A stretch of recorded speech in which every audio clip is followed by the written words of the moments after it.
the lens is separating the posterior cavity and the anterior cavity.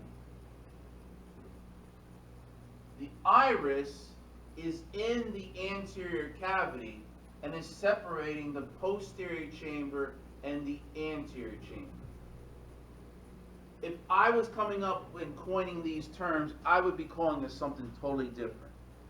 All right? Because it's too darn confusing about this. Okay? But just accept it and it makes your life, easier with this. All right. So let's talk about sense of vision now. Now that we've basically talked about the anatomy of it all, let's talk about the physiology. The physiology of vision, refraction. Actually, everything you're looking at is upside down. All right? And it's because of the way that it comes into your lens, it reverses things. It's kind of looking like, you know how you look at the inside of a spoon and when you look at it, you're looking upside down? But then you look at the other side and you look like right side up and it distorts it. That's what's happening here. So it goes on your retina in an upside down image.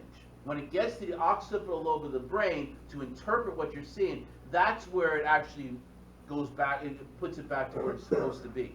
That all happens in beyond, like, nanoseconds. You know what I'm saying? It happens so small because you never see anything upside down.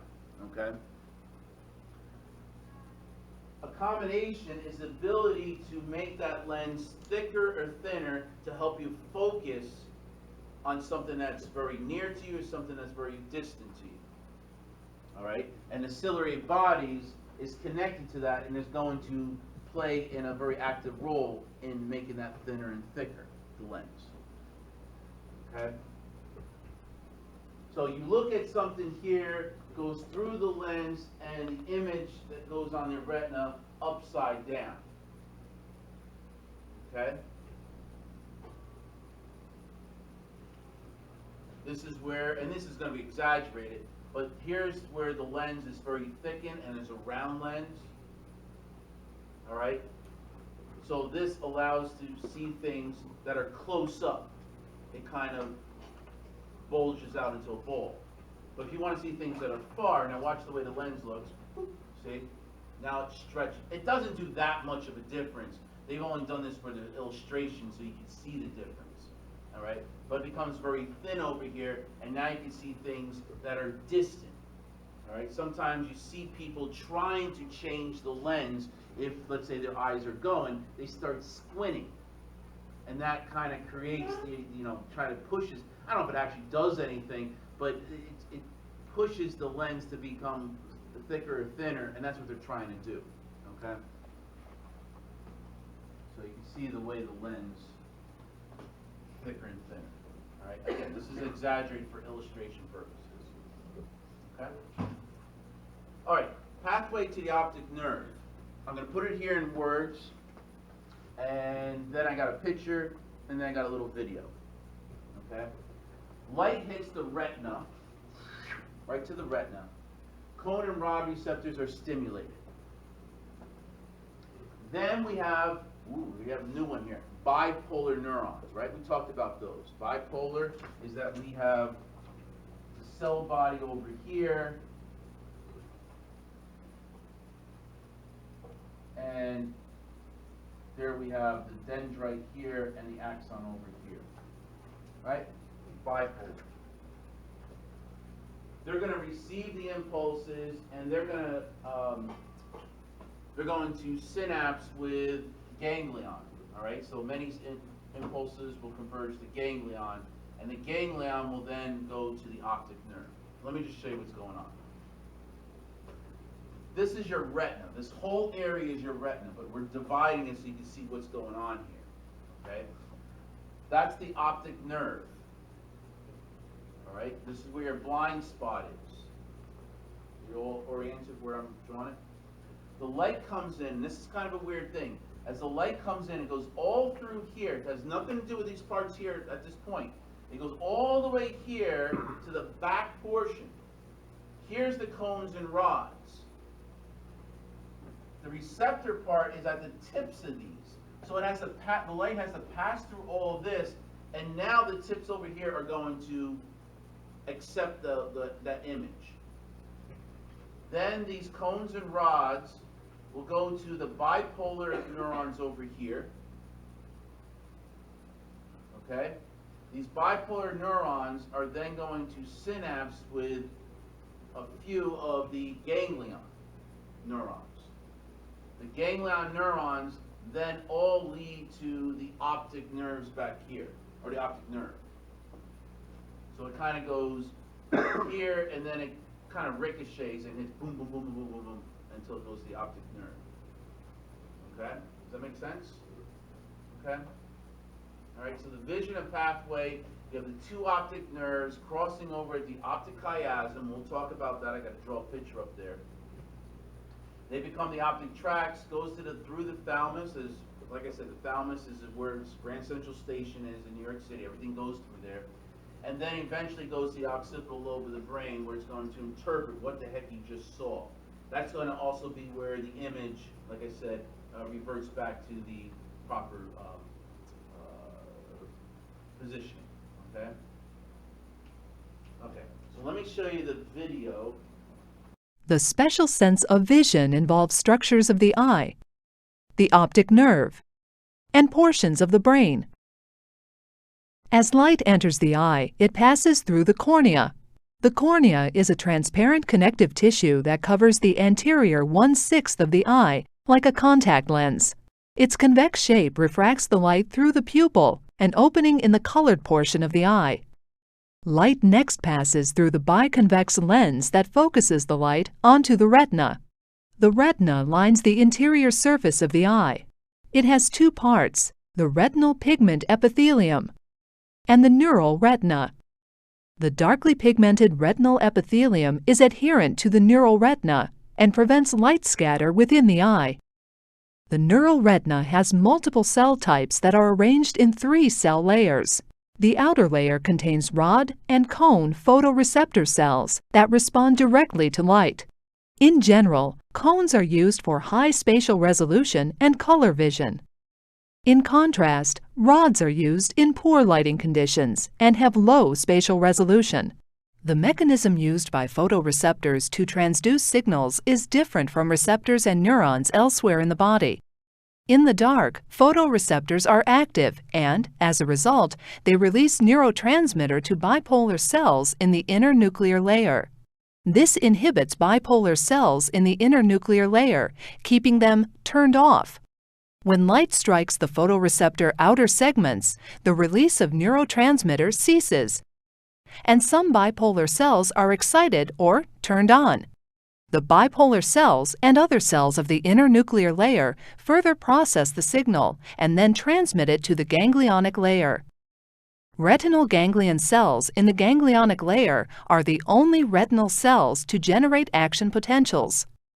Axons of retinal ganglion cells course along the inner margin of the retina and converge at the back of the eye to form the optic nerve, through which signals are transmitted to the brain. The optic nerves attach to the ventral aspect of the brain at the optic chiasm. From here, the optic tracts extend around the brainstem to the lateral geniculate nucleus of the thalamus. Most ganglion cell axons from the retina end at the synapses in the lateral geniculate nucleus.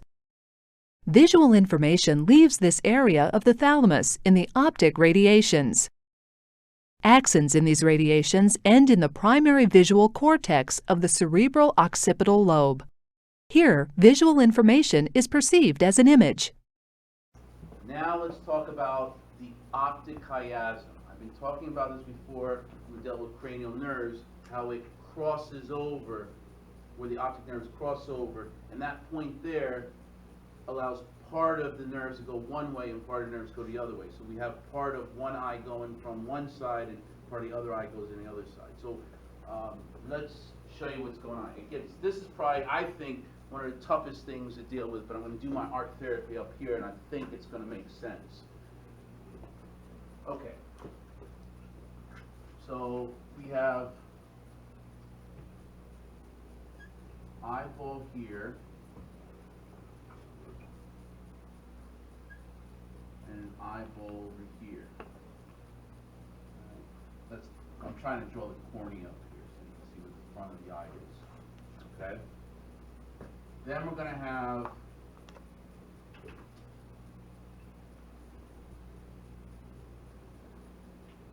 this.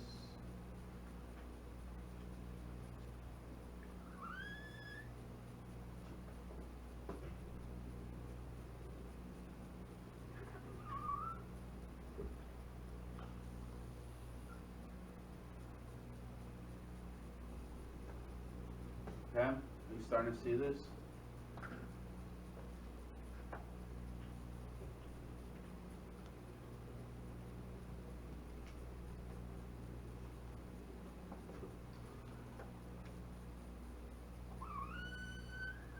Okay. All right, here we go. So this is your left eye, and here's your right eye. All right, so I'm looking down.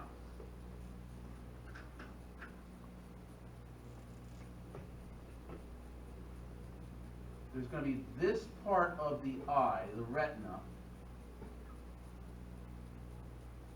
We have it going down. Let me draw this. It's going to go here. And it's controlled on the same side. So careful that. Now this part here is going to see this portion of whatever you're looking at. Does that make sense?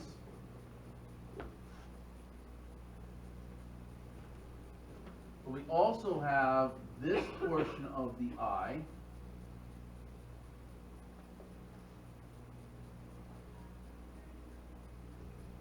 that's going to go across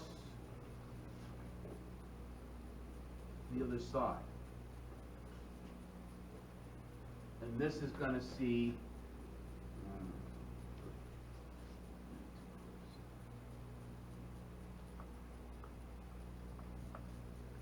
this part of the eye.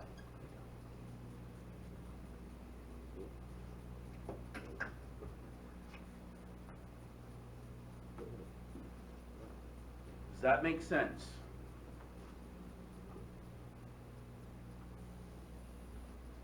Now, let's throw in the other portion.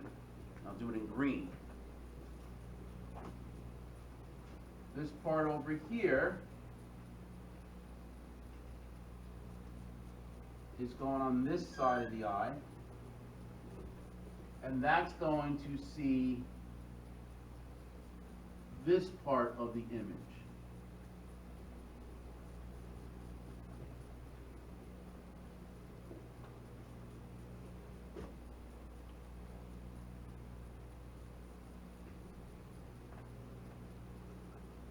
And this part of the eye, and that kind of crosses over.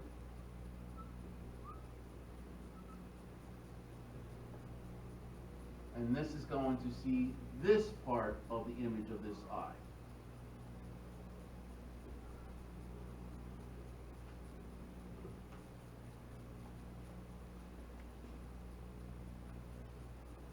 See where it gets a little confusing? And again, we talked about why do they cross over when we dealt with the spinal tracts. It's so you're not going to be totally blind in one eye. So let's do some clinical stuff so you can see what's going on here. Right now, what this person's able to see is everything. Nothing black. You can see everything. It works. If I should have some lesion, a tumor, infection, something, trauma, and happens here and kind of severs this,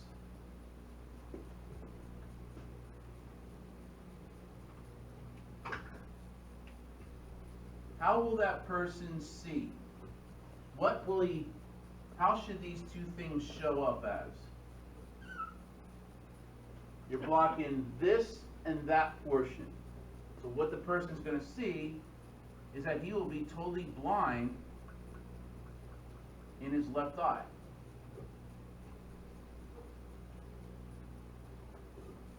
You cut both of them going there. Does that make sense?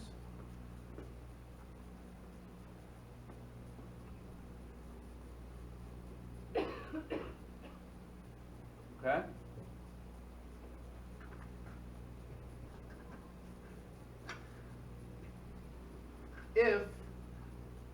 And what's found here is the pituitary gland. This is the pituitary gland over here.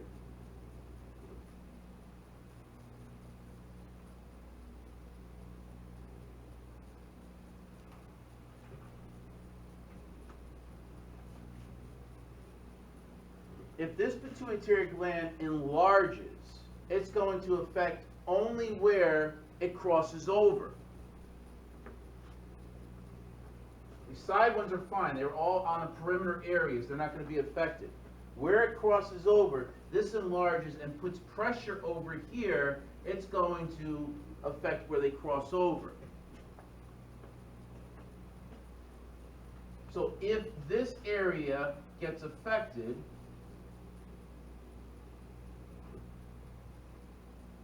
call that B.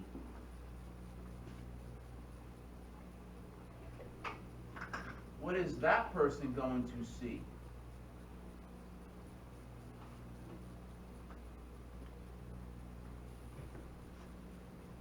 Think of where this is actually going to affect. Look at the green. Follow the green over here. Crosses over. We severed that, so this person won't be able to see here. It also crosses over with the red, and it's not going to be able to see here. So this person is going to see this image.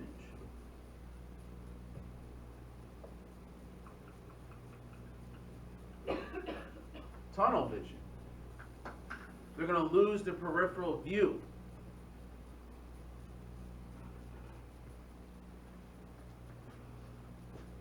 And when we get into endocrinology in A&P2, he'll be talking about tumors over here. How does that affect sight?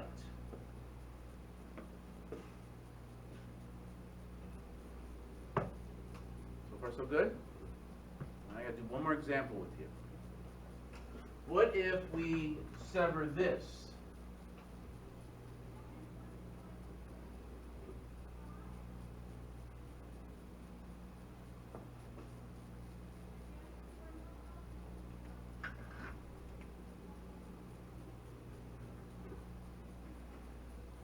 How will that person see? Only on the right side. It gets divided.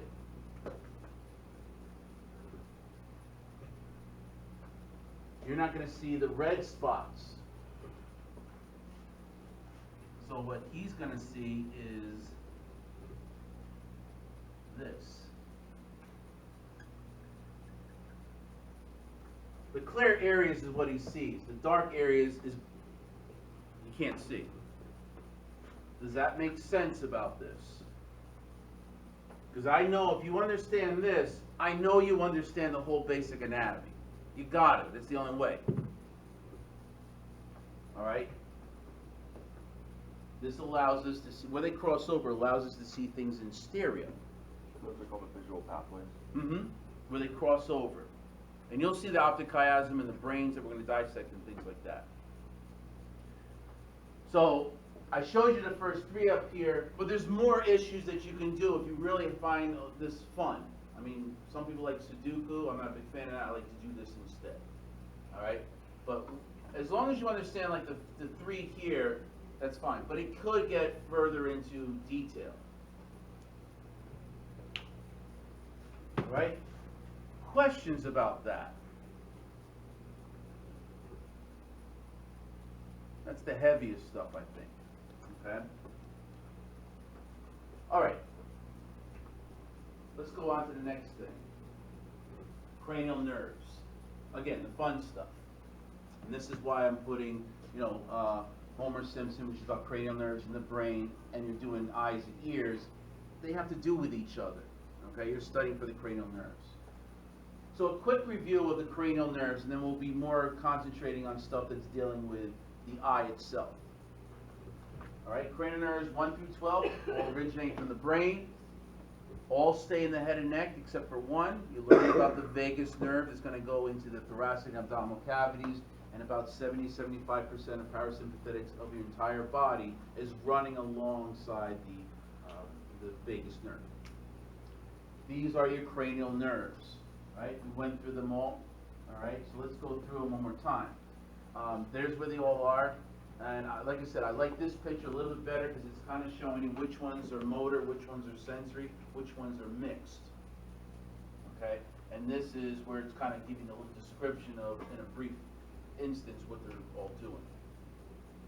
So here's, again, the cranial nerves, just to, as a fast review, but we're going to concentrate on 4 specific cranial nerves that are dealing with the eye. Olfactory nerve, cranial nerve 1, does sensory only, and it's smell. The optic nerve, that's one we basically have been talking about, and that's the sensory, and it's going to do vision. Keep in mind the optic nerves, these are the optic nerves. This is the optic chiasm. Back here, this is now known as the optic tracts. Okay, does that make sense? Ocular motor nerve. This is cranial nerve 3. It's going to do eyeball movement. Lifts up the upper eyelid, and also does, I showed you, the iris itself, constricts the iris. The eyeball movement is going to look up, and it's also going to take care of movement going inward. Okay? So it's going this way, upward, that kind of thing. The trochlear nerve, and we'll get more into this one, is also going to do eyeball movement. Does motor, and it's basically going to make you look down and medially. So it's looking at the tip of your nose. And as I said before, trochlear means pulley, so it kind of goes through a pulley to the back of your eye, and I'll show you what that means in a moment. The trigeminal nerve doesn't have anything to do with the eyeball, but that's going to be doing sensory of your face. Well, it does. It does the blink reflex. All right? You touch a cotton ball to your cornea, you're going to do the blink reflex. All right? And it also does the muscles of mastication, chewing muscles. Right? Your digastrics, your masseter, your pterygoids, and your temporalis. The abducens muscle is, or I'm sorry, the abducens nerve is the other nerve that's going to do eyeball movement. And it's going to make the eyeball look laterally. Okay? So you got 3, 4, and 6 that do eyeball movement. 2 does vision. 5 is also going to do the corneal or blink reflex. The facial nerve, this closes the eyelid, right? So this is going to be doing facial muscles, including, what's the muscle that goes around your eye? Amazing how like a week ago or 2 weeks ago you didn't know what that was, right? Now you can just say it like the tip of your tongue, and I bet you could probably spell it too. Orbicularis oculi. All right, and also does the anterior portion of your tongue for taste. Auditory, we spent a lot of time with that talking yesterday in terms of the ear, and that does hearing and equilibrium. The glossopharyngeal does sensory of the posterior aspect of your tongue, taste, and it also deals with swallowing. Cranial nerve 10, you know about the vagus nerve, it has sensory and motor going to your thoracic and abdominal cavities, is also going to contribute to your vocal cords and swallowing. Cranial nerve 11 does the shoulders going up, also moves the neck that way and that way. And what muscle makes you turn your head? Isn't that amazing? What's the one that's going to shrug your shoulders? Trapezius. See, we're all talking the new language now. It's great, okay? Hypoglossal nerve, that's going to move your tongue. So those are your 12 cranial nerves, okay? So now let's talk about the cranial nerves dealing with the eyeball muscle movement. But before we do that, we got to introduce you to the muscles of the eyeballs, okay? There's 6 muscles that move the eyeball. 4 of them are pretty easy to understand. 2 of them kind of do a weird thing, all right? Does anyone have an orange or an apple or a softball? I'm looking for something that's a bit round. Can't use that eyeball. Oh wait, there's an eyeball here.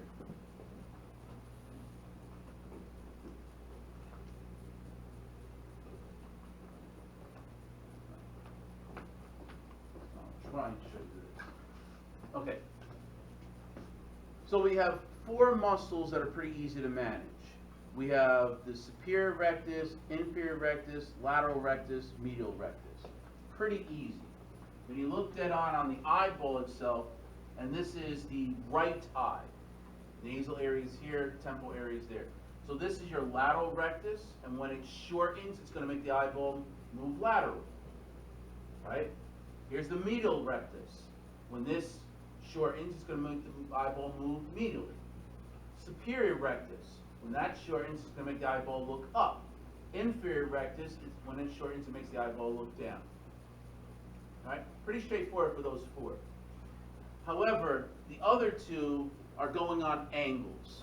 So we call them the superior oblique muscle and the inferior oblique muscle. So those get a little bit more rambunctious. So let me show you what's going on with the superior oblique muscle.